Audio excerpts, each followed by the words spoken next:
TV square மக்கள் எல்லாருக்கும் வணக்கம். வணக்கம். இன்னைக்கு நான் என்னத்தை சொல்லிக் கொடுக்க போறேன் அப்படின்னா, இன்ஜின்ஸ் ரிலேட்டடா ஓபன் பண்ணி பேனட் ஓபன் பண்ணி அதை சம்பந்தமா எல்லா டீடைல்ஸ் நான் இன்னைக்கு சொல்லிக் கொடுக்க போறேன். செம்ம சீனிக்குது இன்னைக்கு. ஃபர்ஸ்ட் இன்ஜின்ஸ்ல என்ன பார்க்கணும் அப்படின்னு பாத்தீங்கன்னா, இன்ஜின் ஆயில் லெவல் முக்கியமான ஒரு பார்ட் என்ன அப்படின்னா, இன்ஜினுக்கு முக்கியமா lubrication system, that is oil lubrication system ரொம்ப முக்கியம்.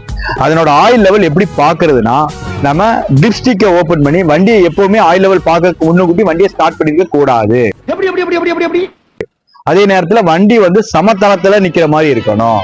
இப்போ நம்ம அதை எப்படி பாக்குறோம்னு உங்களுக்கு சொல்லி தரேன். இப்போ இன்ஜின் ஆயில் லெவல் பார்க்கறதுக்கு இன்ஜின் டிப்ஸ்டிக்கை ஃபர்ஸ்ட் அதுல உள்ள இன்ஜின்ல உள்ள டிப்ஸ்டிக்கை ரிமூவ் பண்ணி நம்ம ஒரு காட்டன் வேஸ்ட்டை வச்சு தொடச்சி அதனோட மினிமம் லெவல் மேக்ஸிமம் லெவல் இருக்கு. அந்த மினிமம் லெவல் ஆயில் மினிமம் லெவல்ல இருந்துச்சுன்னா கட்டாயமா வண்டியை ஸ்டார்ட் பண்ணி நம்ம ஓட்டக்கூடாது. கரெக்டான மேக்ஸிமம் லெவல்ல இருந்தா மட்டும்தான் நம்ம வண்டியை எடுத்து ஓட்டணும். சரியா? அதுக்கப்புறம் என்னன்னா, இன்ஜின்ல பிரேக் ஆயில் லெவல் பார்க்க போறோம். பிரேக் ஆயில் லெவல் எப்பவும் பாக்குறோம். வண்டிக்கு பிரேக் ரொம்ப முக்கியமான ஒரு பார்ட். இந்த பிரேக் ஆயில் பாக்குறது எப்படி அப்படின்னா, இந்த பிரேக் ஆயில் வந்து இதுலதான் நம்ம பார்ப்போம். இந்த பிரேக் ஆயில் பாக்குறது வந்து இதுலதான்.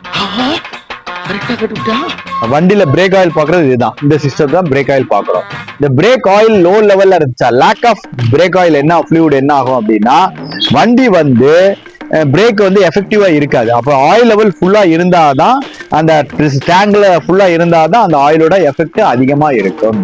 அதுக்கப்புறம் என்ன அப்படின்னா, நம்ம இப்போ அடுத்தது என்ன சொல்லி கொடுக்க போறோம் அப்படின்னா, கூலண்ட் லெவல்.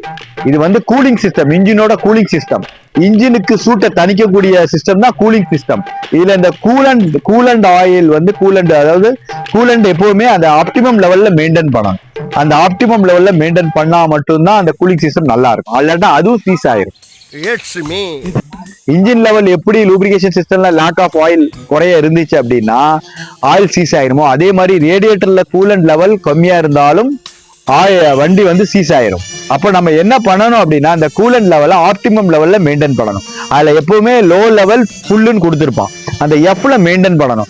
நமக்கு கூலண்ட் எப்போ வந்து நம்ம ரேடியேட்டர் இன்ஜின்ல வந்து கூலிங் சிஸ்டத்தை ஃபங்க்ஷன் ஆகும்போது, இது எப்படி ஃபங்க்ஷன் ஆகுது அப்படின்னா, அந்த கூலிங் சிஸ்டம் ரேடியேட்டர் மூலம் கூல் ஆகி இன்ஜின்குள்ள போயிட்டு திருப்பி இன்ஜின்ல இருந்து திருப்பி வந்து ரேடியேட்டருக்குள்ள கூல் ஆகி திருப்பி இது சிஸ்டம் அப்படியே ஒரு சர்க்குலரா அப்படியே சுத்திக்கிட்டே வரும். அந்த நேரத்துல நீங்க லேக் ஆஃப் கூலண்ட் இருந்துச்சு அப்படின்னா வண்டி சீஸ் ஆயிரும்.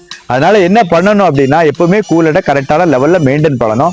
இதுக்கு பதில் அந்த காலத்துல என்ன பண்ணுவாங்கன்னா, வெறும் தண்ணி மட்டும் யூஸ் பண்ணுவாங்க. அந்த காலத்துல உள்ள பழைய வண்டிகளுக்கு எல்லாம் தண்ணி மட்டும் தான் யூஸ் பண்ணுவாங்க. அந்த தண்ணி எதுக்கு யூஸ் பண்றோம், அந்த கூலண்ட் எதுக்கு யூஸ் பண்றோம் அதை எக்ஸ்பிளைன் பண்ணிடுறேன். இந்த கூலண்ட் எதுக்கு யூஸ் பண்றோம் அப்படின்னா, தண்ணிக்கு வந்து குளோரின் அதிகம். அப்ப என்ன பண்ணும் அப்படின்னா, அது வந்து சீக்கிரம் ரஸ்ட் ஆயிரும். ஆனா இது இந்த கூலண்டுக்கு என்ன ப்ராப்பர்ட்டிஸ், குட் ப்ராப்பர்ட்டிஸ் இருக்குன்னா, இது ஒரு ரஸ்ட் இன்ஹிபிட்டர். அப்படின்னா துருப்பிடிக்க கூடாது. அதுக்கப்புறம் என்னன்னா, சீக்கிரம் தண்ணி ஆவியாயிரும். அதுக்கு பாயிலிங் டெம்பரேச்சர் டிஃபரெண்ட் ஆகும். இதுக்கு வந்து என்னன்னா, சீக்கிரம் ஆவியாக தன்மை கம்மி. இது நல்லா எவாபரேட் ஆகாது. இது கூலிங் தன்மை நல்லா இருக்கும்.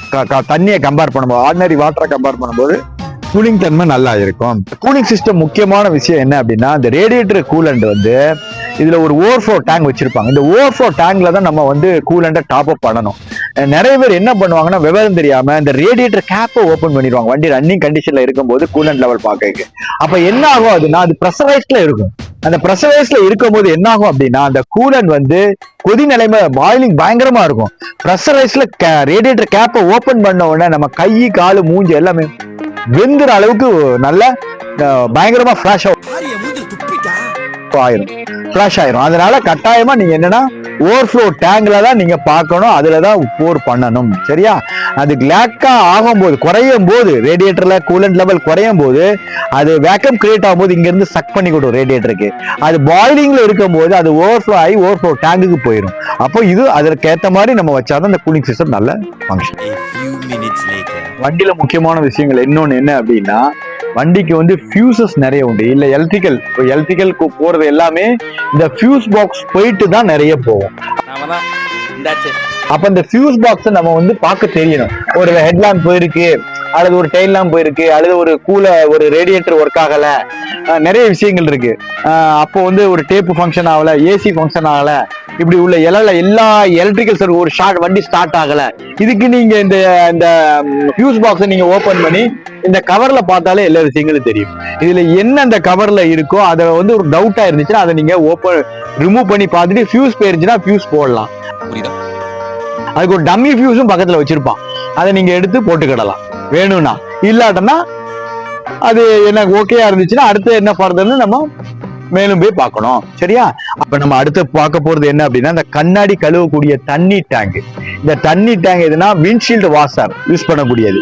இந்த டேங்க்ல நம்ம ஃபுல் பண்ணிட்டு இதை ஆர்டினரி வாட்டராகவும் இருக்கலாம், அல்லட்டா அது கூட நம்ம ஷாம்பு கூட லைட்டா கலந்து கூட போட்டு கூட நம்ம அந்த விண்ட்ஷீல்டு வாஷரை யூஸ் பண்ணலாம். வேற ஒண்ணும் கிடையாது. இப்ப நான் அது எப்படி ஃபங்க்ஷன் ஆகுதுன்னு உங்களுக்கு சொல்லி கொடுக்க போறேன். இப்ப நான் இந்த விண்ட் வீல் வாஷர் எப்படி ஃபங்க்ஷன் ஆகுதுன்னு நான் சொல்றேன். இந்த கண்ணாடி கழுவக்கூடிய வைப்பர் அது எப்படி ஒர்க் ஆகுது, அந்த வாட்டர் ஸ்ப்ரே ஆகுது. நான் அப்படி முன்னுக்குட்டி காமிச்ச டேங்க், அந்த டேங்க்ல இருந்து வாட்டர் பம்ப் பண்ணி இந்த வைப்பிங் இதுல காமிக்கிறதுக்கு நான் உங்களுக்கு எப்படின்னு காமிக்கிறேக்காண்டி அதை காமிக்கிறேன். இது ஃபங்க்ஷன் ஆனாதான் வந்து உங்களுக்கு வண்டி வந்து ஒரு டஸ்ட் தூசியில இருந்தோ எதுக்காண்டி கிளியர் பண்ணி கிளாஸை கிளியர் பண்றதுக்கு ரொம்ப யூஸ் ஆகும். அதே நேரத்துல இதை தொடச்சிட்டு தான் நம்ம இந்த வைப்பரை போடணும், தண்ணி வைப்பரை.